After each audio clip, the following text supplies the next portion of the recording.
말씀 나누겠습니다. 오늘 말씀의 제목은 영적 전쟁입니다. 먼저 선포하고 말씀을 나누겠습니다. 저를 한번 봐주세요. 제가 선창을 하고 여러분이 따라해 주십시오. 오늘 예배 가운데 우리의 예배를 방해하는 모든 마귀의 관계는 예수 그리스도 이름으로 명하노니 떠나갈지어다. 아멘. 할렐루야. 우리 성도님들은 이번 주 어떻게 지내셨나요?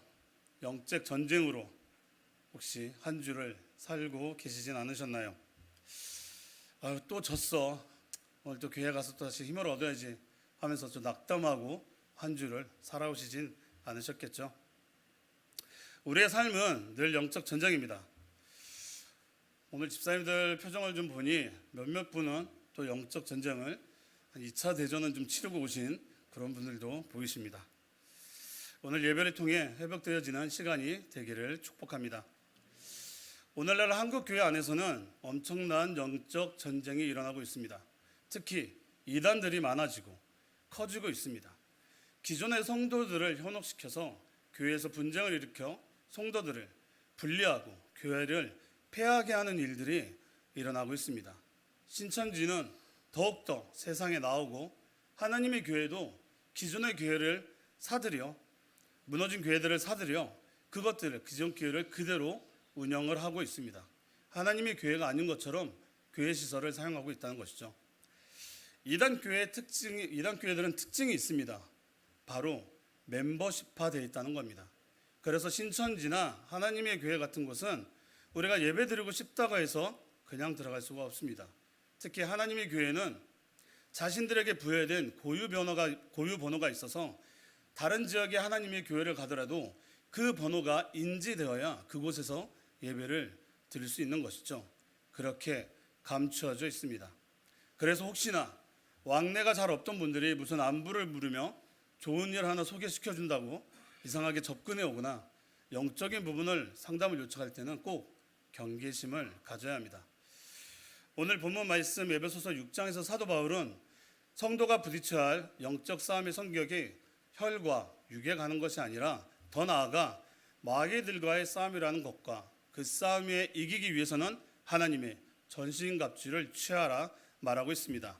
우리 10절과 11절 함께 보겠습니다. 끝으로 너희가 주 안에서와 그 힘의 능력으로 강건해지고 마귀의 관계를 능히 대적하기 위하여 하나님의 전신갑주를 입으라. 아멘. 사도 바울은 우리 성도님들의 신앙생활을 영적 전쟁이라 말합니다. 다시 말해서 그리스도인의 삶은 영과 육의 전쟁, 성과 악의 전쟁, 진리와 거짓의 전쟁, 또 오늘 에베소서 6장 이하에 소개되고 있는 것처럼 눈에 보이지 않는 악한 영들과의 영적 전쟁을 말하고 있는 것이죠. 우리의 신앙생활 가운데는 하나님인 자녀인 우리와 하나님을 대적하는 다른 영적 존재들과 계속해서 항상 영적 전쟁 중에 있다는 겁니다.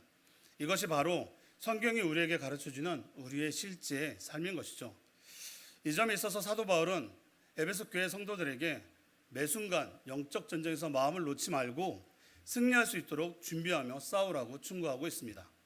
그럼 이 중요한 영적 전쟁에서 우리는 어떻게 해야 승리할 수 있을까요? 사도 바울은 무엇보다 주 안에 있으라고 합니다. 우리는 주님 안에 있어야 합니다. 그리고 주님의 힘으로 무장해야 합니다. 우리의 힘으로 무장하는 것이 아닙니다. 왜냐하면 우리의 대적자 마귀는 우리의 힘이나 지혜로 싸울 수 있는 존재가 아니기 때문입니다. 그래서 12절을 보면 사도 바울은 우리들이 싸워야 할 대적자들이 누구인지를 말하고 있습니다. 우리 함께 읽겠습니다. 시작. 우리의 씨름은 혈과 육을 상대하는 것이 아니요 통치자들과 권세자들과 이 어둠의 세상 주관자들과 하늘에 있는 악의 영들을 상대함이라. 아멘. 우리의 상대는 일반적인 사람들이 아니고 영적인 존재라는 것입니다. 여기 등장하는 네 종류의 대적자들은 마귀의 수하이며 군대들인데 눈에 보이는 어떤 세상적인 존재들이 아니라 영적 대적자들이라는 겁니다. 12절에 나오는 통치자들과 권세자들이 자칫 세상의 권력자들로 해석할 위험이 있습니다. 그래서 제가 현대인의 성경에 있는 표현으로 제가 한번 읽어드릴게요. 우리는 사람을 대항하여 싸우는 것이 아니라 하늘과 이 어두운 세상을 지배하고 있는 악한 영들인 마귀들을 대항하여 싸우고 있습니다. 분명하게 악한 영들과 하늘과 어두운 세상을 지배하는 자들로 표현하고 있습니다. 그렇죠. 이 사단은 우리의 지혜와 힘으로 싸울 수 있는 눈에 보이는 존재가 아닙니다. 그래서 오직 예수 그리스도 이름으로 성령 충만함으로 영적 분별력을 가지고 나아갈 때 싸울 수 있습니다. 이 마귀의 역사는 여러분이 생각하는 상상 그 이상입니다. 욥기에 보게 되면 마귀, 사단에 대해서 잘 나와 있습니다. 마귀는 대단한 능력자입니다. 세상의 권세를 잡은 자입니다. 마귀는 자연을 제 뜻대로 움직일 수 있습니다. 사람의 몸에 악창을 나게 할 수도 있습니다. 사람을 질병에 메워둘 수도 있습니다. 사람의 생명을 해할 수도 있습니다. 심지어 하늘에 있는 천군 천사라도 쉽게 정죄하거나 처리할 수 없는 존재입니다. 이것이 마귀의 실체입니다. 전에 저희가 남자 성경 공부반에서 읽었던 스크루테이프의 편지라는 책에는 마귀들이 우리를 넘어뜨리기 위해 얼마나 집요하고 철저하게 준비하는지를 잘 표현하고 있습니다. 그 책에 보면 마귀들을 우리를 넘어뜨리기 위해 담당자를 한 마리씩 배정하고 우리를 넘어뜨리기 위해 전략 회의까지 한다는 것이죠. 영적인 틈이 보이면 바로 침투해서 넘어뜨린다는 계획을 하고 있습니다. 지금 이 시간에도 그 계획은 진행되고 있는 것이죠. 지금 졸고 있는 분들이 계신다면 마귀가 자는 게 좋은 거야 하는 속삭임을 하고 있는, 속삭임에 넘어가고 있는 것이죠. 또 이 예배 시간이 짜증난다고 생각하시는 분들은 마귀가 그렇게 말하고 있는 거예요. 거기에 넘어가고 있다는 겁니다. 마귀는 절대 그냥 두지 않습니다. 어떻게 하든 예배를 못 드리게 방해한다는 것이죠. 우리 주일학교 학생들도 이런 마귀의 속삭임에 지지 않기를 기도합니다. 그렇게 마귀들은 믿는 자들을 어떻게 하든 넘어뜨리려 했지만 그 계획이 실패하여 담당했던 성도가 거듭나 그리스도 안에 들어가게 되면 그 마귀는 실패한 대가로 대장 마귀가 잡아먹어 버린다는 것이죠. 이렇게 마귀들은 철저하게 준비하는데 우리가 방심하고 있으면 사단의 계획에 그냥 넘어간다는 겁니다. 그래서 한 명을 넘어뜨리기 위해 한 마리, 그것도 부족하면 두 마리, 그것도 부족하면 10마리, 그것도 안 되겠다 싶으면 몇 마리? 2,000마리요. 마가복음 5장 2절에서 13절을 보겠습니다. 우리 함께 읽어볼까요? 시작. 배에서 나오심에 곧 더러운 귀신 들린 사람이 무덤 사이에서 나와 예수를 만나니라. 그 사람은 무덤 사이에 거처하는데 이제는 아무도 그를 쇠사슬로도 맬 수 없게 되었으니 이는 여러 번 고랑과 쇠사슬에 매었어도 쇠사슬을 끊고 고랑을 깨뜨렸음이로라. 그리하여 아무도 그를 제어할 힘이 없는지라.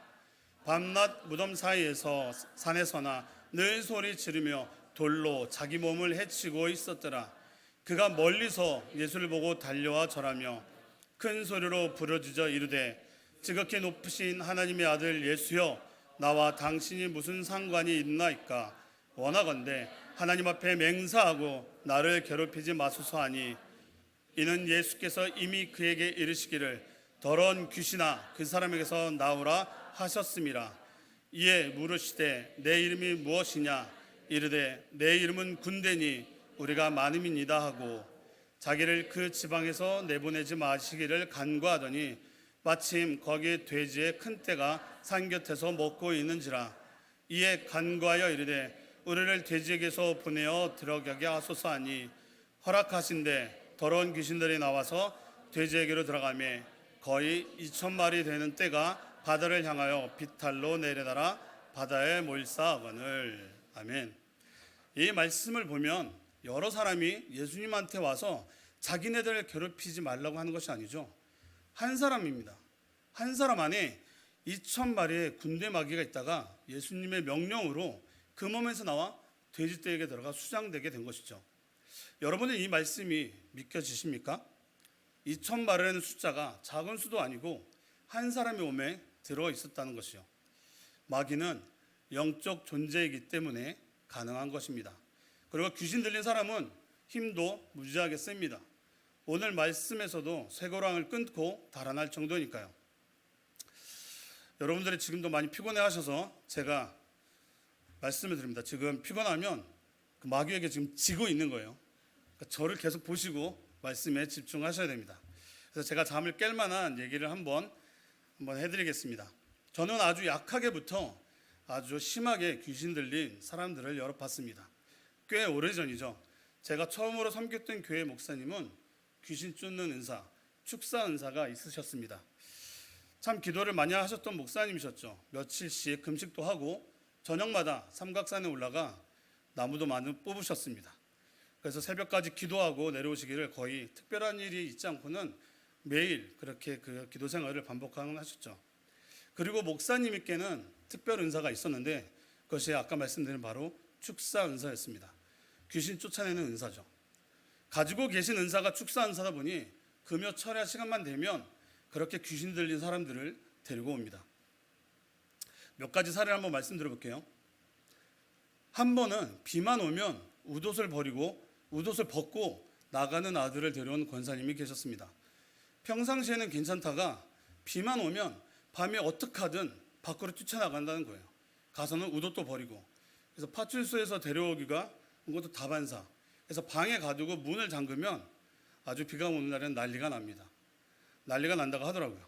그래서 목사님은 며칠 동안 그 친구를 위해서 계속적인 기도를 통해서 사단을 다 쫓아내고 또 정상적인 생활을 할 수 있게 회복시킨 후 돌려보냈습니다.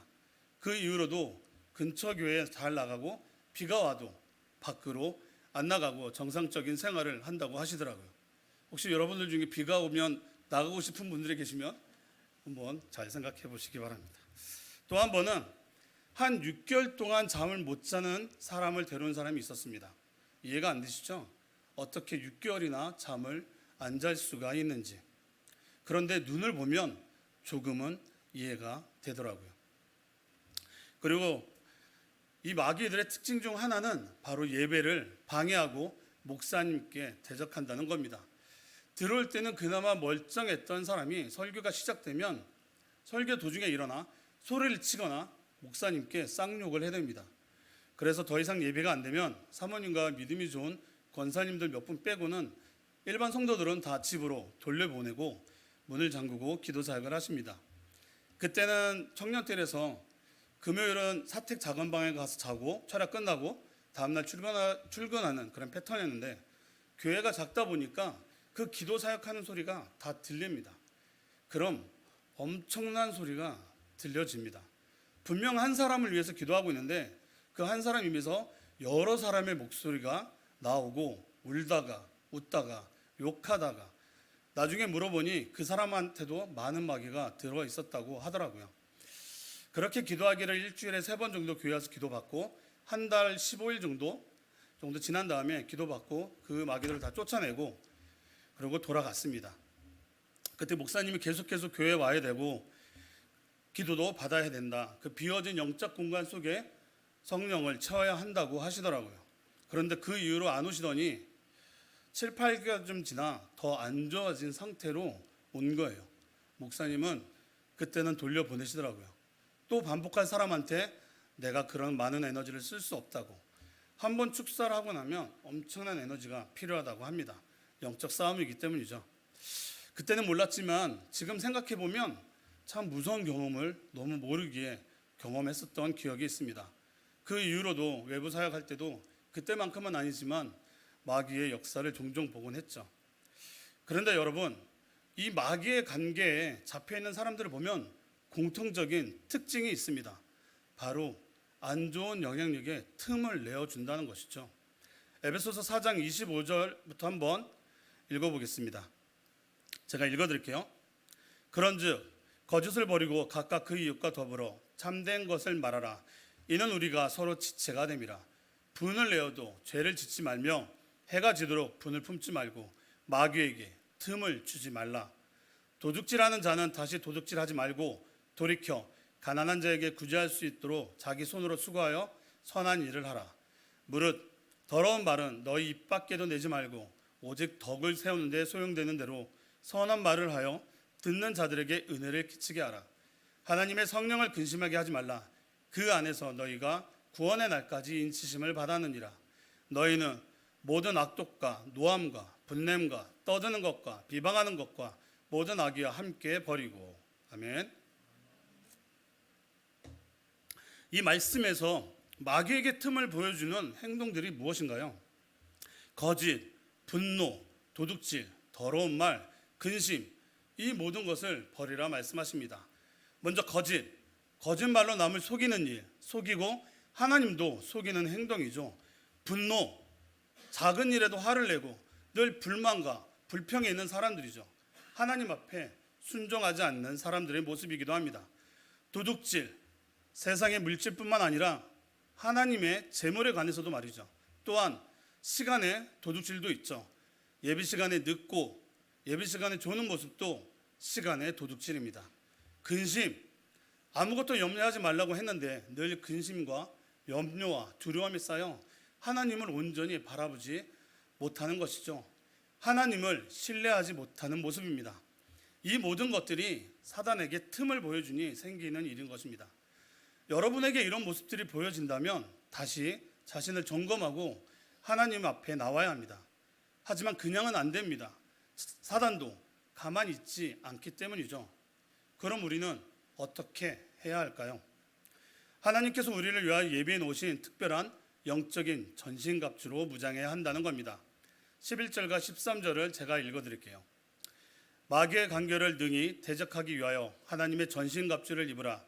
그러므로 하나님의 전신갑주를 취하라. 이는 악한 날에 너희가 능히 대적하고 모든 일을 행한 후에 서기 위함이라.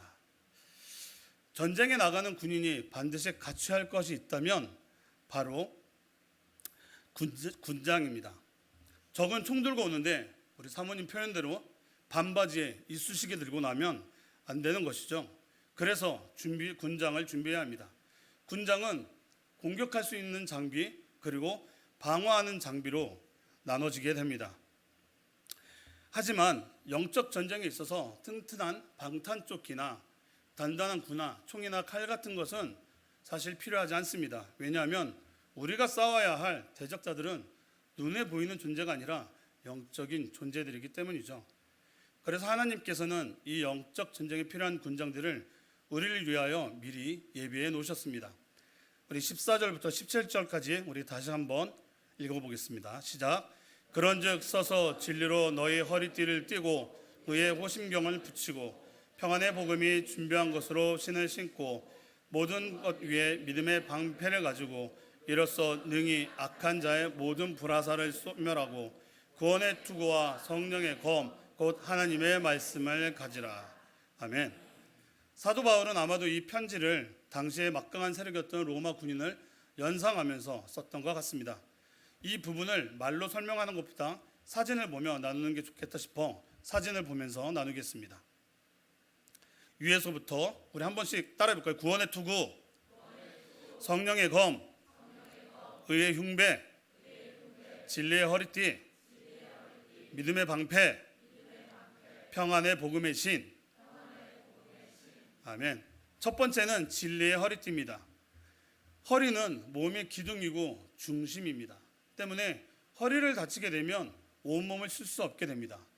저는 허리의 중요성에 대해 완전히 공감하는데요. 허리가 약하면 앞에 나가서 싸울 수가 없는 것이죠. 그래서 마귀는 성도들의 신앙의 기둥이요 중심인 허리를 공격합니다. 그래서 자신의 노예로 삼고자 하는 것이죠. 그러므로 우리는 참 진리가 되시는 예수 그리스도로 마음의 허리를 확실하게 붙잡아야 합니다. 에베소서 1장 13절입니다. 그 안에서 너희도 진리의 말씀 곧 너희의 구원의 복음을 듣고 그 안에서 또한 믿어 약속의 성령으로 인치심을 받았으니 라고 기록하고 있습니다. 우리가 진리로 허리띠를 띠면 구원을 받고 성령님께서 늘 우리 안에 거하시면서 우리들을 세상 풍파로부터 보호해 주시기 때문입니다. 두 번째는 의의 흉배입니다. 흉배는 가슴을 보호하는 판을 말합니다. 신체의 다른 부분도 공격을 당하면 위험하지만 특히 가슴은 심장이 있어 더 위험한 부분입니다. 그래서 단단한 흉배를 붙여야 적의 칼이나 창 같은 도구에 노출돼서도 안전합니다. 그럼 의의 흉배를 붙이라는 말은 무엇일까요? 사람들은 도덕적인 행위로 가슴에 흉배를 붙이지만 마귀의 죄책감이라는 공격을 받게 되면 순식간에 넘어지고 맙니다. 마귀는 이 불완전함을 이용해서 양심의 고통과 가책을 느끼게 한다는 것이죠. 그리고 양심에 쌓여진 죄책감이 우리의 마음을 공격할 때 우리는 그 앞에서 무너질 수밖에 없다는 겁니다. 우리는 이런 도덕적인 행위로는 마귀의 공격을 방어할 수 없습니다. 여러분, 마귀는 참소자입니다. 여러분들의 죄를 끝없이 들춰내고 생각하게 해서 괴롭히는 것이 바로 마귀입니다. 그렇게 우리들은 늘 의의 흉배를 가슴에 붙이고 생활해야 합니다. 그런데 그럼 의의 흉배는 무엇일까요? 그것은 바로 예수 그리스도의 보혈로 값주고 산 용서와 의입니다. 우리들이 예수 그리스도의 의의 흉배를 가슴에 붙이면 마귀의 공격을 막을 수 있다는 것이죠. 우리들은 죄를 짓고 버림받아야 마땅한 존재임에도 불구하고 예수님께서는 우리의 죄를 대신해서 십자가에 못 박히시고 피 흘리셔서 우리의 과거, 현재, 미래의 죄를 모두 청산해 주셨습니다. 예수님께서 십자가 위에서 내가 너희의 죄를 영원히 다 갚아버렸다는 의미인 것이죠. 때문에 예수 그리스도의 보혈을 의지하면 우리의 가슴에 튼튼한 의의 흉배를 붙이게 되는 것입니다. 세 번째는 평안의 복음의 신입니다. 이 부분에 대해서는 여러 가지 해석이 있는데 그 해석 중에 그래도 지금은 영적 전쟁에 대해서 말하고 있으니 그 부분에 맞춰 해석하고자 합니다. 사진을 한번 띄워주시겠어요? 다시. 사진을 보면 신이 어떤 모양인가요? 그때 당시에 로마 군인들은 우리가 지금 신는 단단한 군화를 신고서 전쟁을 하지 않았습니다. 그들이 신었던 것은 샌들이었죠. 즉 밑바닥에 두꺼운 가죽을 대고 그것을 다리에 감아서 고정시킨 것이었습니다. 그것으로 모자라 밑창에 징이나 못을 박았습니다. 미끄러지거나 넘어지는 것을 방지하기 위해서죠. 그런데 성도 여러분, 만일 이런 군화를 신지 않으면 어떤 일이 일어날까요? 당시 전쟁터에는 뾰족한 나무나 막대기 끝을 잘라 땅에 박아두곤 했습니다. 그래서 만일 신을 신지 않으면 공격을 하거나 방어를 하기에 앞서 먼저 발을 심한 부상을 입게 된다는 것이죠. 그래서 공격이나 방어를 할 수 없게 된다는 겁니다. 그래서 발을 보호하는 것이 매우 중요했습니다. 그럼 평안의 복음의 신을 신하라는 말씀의 진정한 의미는 무엇이겠습니까? 첫째, 복음은 마귀의 공격에 방어를 하거나 반격을 갈 때 전혀 미끄럽지 않게 하는 최상의 영적인 군화와 같다는 말씀입니다. 둘째는 어떤 올감이나 덫에 걸려도 결코 피투성이가 되는 일이 없게 한다는 것이죠. 우리가 신앙생활을 하다 보면 사단은 우리로 하여금 중심을 잡지 못할 정도로 공격해오는 경우가 있습니다. 우리의 죄를 생각나게 하고 우리의 약점을 떠올리게 하고 우리의 연약함을 건들면서 우리가 일어서지 못하게 공격한다는 것이죠. 그 이유는 우리가 복음으로 무장하지 않았기 때문이라는 것입니다. 그래서 복음은 평안의 복음입니다. 우리를 행복하게 하는 복음, 확신을 주는 복음. 이 복음은 우리의 삶과 신앙과 영적 전투의 유일한 발판이요 영적 군화인 것입니다. 갈라디아서 2장 5절입니다. 그들에게 우리가 한시도 복종하지 아니하였으니 이는 복음의 진리가 항상 너희 가운데 있게 하려 함이라. 아멘. 우리 네 번째는 구원의 투구입니다. 신체에서 머리는 가장 중요한 부분입니다. 머리는 모든 생각과 사상의 근원이 됩니다. 머리를 보호하지 않으면 마귀는 우리들의 생각과 사상을 건드려 하나님과 멀어지게 한다는 것이죠. 그렇기 때문에 우리는 구원의 투구를 쓰고 우리의 생각을 보호하지 않으면 안 됩니다. 잠언 4장 23절에 보면 무릇 지킬 만한 것보다 더욱 내 마음을 지키라. 생명의 근원이 이에서 남이니라 기록하고 있습니다. 그러므로 우리는 원수 마귀의 공격을 방어하기 위해서 구원의 투구를 써야 합니다. 사단은 구원의 확신을 흔들려 하기 때문이죠. 그러므로 우리는 그리스도의 십자가를 통하여 나는 구원받은 사람이라는 것을 그 생각을 지켜야 한다는 것입니다. 다섯 번째는 믿음의 방패입니다. 우리들은 믿음의 방패를 가지고 살아야 합니다. 종이로 만든 방패 말고 그 어느 것도 뚫을 수 없는 수없이 연단된 강철 방패를 가져야 합니다. 마귀는 끊임없이 우리들에게 시험에 화살을 쏩니다. 그냥 화살도 아니고 불화살을 쏘기 때문에 이를 막을 수 있는 방패가 있어야 합니다. 그런데 내 생각, 내 지식으로 만든 종이 방패를 들고 있으면 어떻게 되겠습니까? 불화살 한 방에 다 타버리겠죠.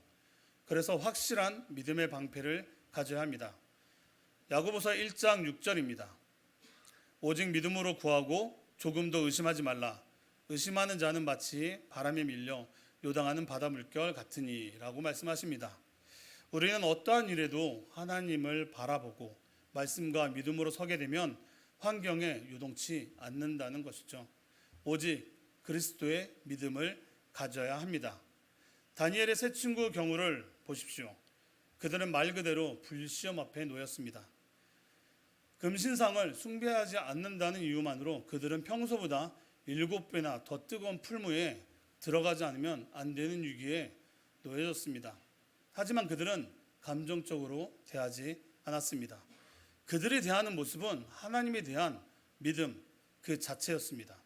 극렬히 타는 풀무에서라도 하나님께서 구해 주실 것을 조금도 의심하지 않았으며 혹시 그리 아니하실지라도 자신들은 하나님께 대한 믿음을 조금 더 후회하거나 하나님을 원망하지 않는다고 했습니다. 이것이 믿음입니다. 사단은 방법을 가리지 않고 여러분의 믿음을 흔들려 할 것입니다. 여러분에게 어떠한 어려움, 불시험이 다가온다 하더라도 믿음의 방패로 승리하는 삶을 살아가기를 축복합니다. 마지막으로 여섯 번째, 성령의 검입니다. 전신갑주의 마지막은 성령의 검, 곧 하나님의 말씀입니다. 지금까지는 방어의 장비였다면 이제는 공격용 장비입니다. 병사들이 전쟁터에 나갈 때 무기를 가지고 나가든 우리의 무기는 바로 하나님의 말씀, 성령의 검인 것입니다. 검은 날카로워야 하며 무기로서 사용할 수 있어야 합니다. 무뎌진 검으로는 마귀를 대적할 수 없기 때문이죠. 그래서 무기를 잘 관리해야 합니다. 그리고 마귀의 유혹이나 공격이 아무리 강할지라도 인간적인 논리로 대적하지 말고 오직 하나님의 말씀에만 굳게 서야 되는 것이죠. 마귀는 우리들을 논쟁으로 끌어들입니다. 그러나 우리는 논쟁하지 말아야 합니다. 하나님의 말씀은 논쟁거리가 아니기 때문이죠. 하나님의 말씀은 명령입니다. 그러므로 우리는 마귀가 논쟁을 걸어온다 하더라도 성령의 검으로 단호하게 물리쳐야 합니다. 히브리서 4장 12절을 우리 함께 읽어보겠습니다. 시작. 하나님의 말씀은 살아있고 활력이 있어 좌우에 날선 어떤 검보다도 예리하여 혼과 영과 및 관절과 골수를 찔러 쪼개기까지 하여 또 마음의 생각과 뜻을 판단하나니. 아멘. 그러므로 우리는 하나님의 말씀에 굳게 서서 논쟁하자는 마귀의 유혹을 물리쳐야 합니다. 우리가 지금 6가지 영적 군장에 대해 배웠습니다. 그럼 다시 한번 우리 한번 따라해 볼까요? 진리의 허리띠, 의의 흉배, 평안의 복음의 신, 구원의 투구, 믿음의 방패, 성령의 검. 아멘. 이 6가지 영적 무장을 꼭 기억하시기 바랍니다. 사랑하는 성도 여러분, 그럼 여러분의 지금 영적 무장 상태는 어떠하신가요? 오늘 이 말씀을 묵상하면서 나의 영적 상태는 어떠한지를 한번 점검해 봐야 합니다. 그런데 영적 전쟁에 필요한 모든 것을 갖고 있더라도 그것을 사용하지 않고 보고만 한다면 녹슬어 버리겠죠. 시간이 날 때마다 틈을 내어 그것을 잘 정비하고 다듬어 놓아서 언제든지 그것을 꺼내서 사단과 싸워 이길 수 있는 준비가 되어 있어야 합니다. 그리고 하나님께서 우리들의 영적 승리를 위해 친히 예비해 놓으신 보호 장비와 공격 무기인 하나님의 말씀과 기도로 철저하게 무장하십시오. 성령 충만함을 구하십시오. 그리고 대장 되신 예수 그리스도를 바라보며 그를 따르십시오. 세상에서는 너희가 환난을 당하나 담대하라. 내가 세상을 이기었노라. 아멘. 말씀을 마무리하겠습니다. 사단은 우는 사자와 같이 지금도 우리를 넘어뜨리기 위해 우리 주위를 호시탐탐 노리고 있습니다. 하지만 오늘 말씀을 붙잡고 영적인 전신갑주를 입고 서십시오. 그리고 사단의 공격을 두려워하지 마십시오. 우리는 주 안에 거하면 됩니다. 주님 안에 있으면 됩니다. 예수 그리스도의 십자가의 보혈로 선포하고 주님의 힘을 의지하면 누구든지 강해질 수 있습니다. 주님 안에 있으십시오. 주님의 능력을 의지하십시오. 넉넉히 이기시는 주님을 경험하게 될 것입니다. 아멘. 기도하겠습니다. 하나님 감사합니다. 우리가 살아가는 영적 전쟁 삶 가운데 오늘 말씀을 기억하여 전신갑주로 무장해서 승리의 삶을 살아갈 수 있는 우리 세움들의 공동체가 되게 하여 주옵소서. 예수님 이름으로 기도합니다. 아멘. 우리 함께 찬양